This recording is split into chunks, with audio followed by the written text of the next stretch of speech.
Okay, matagal lang issue tong tulay na to. Bakit hindi pa naayos? Dahil bakit kaya? Dito dumadaan sa baba yung mga tao. Ayan oh. Viral tong tulay na to sa may Multinational Avenue. Corner Ninoy Aquino Avenue. Ayan oh. Baba dumadaan yung mga tao. Wala, linis oh. Footbridge yan ha, footbridge.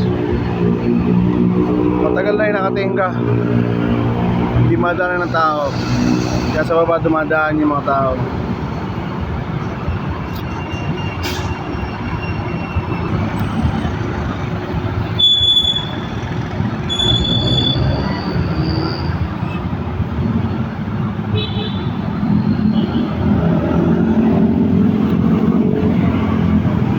Ito lang sa malapit niya sa NAIA Terminal 1.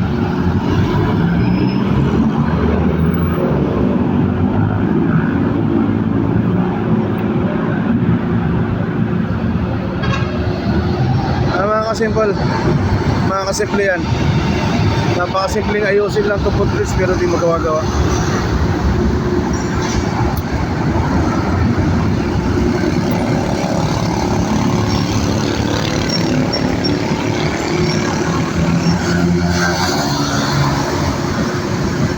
Bakit nga ba yan? Ayaw nila gawin.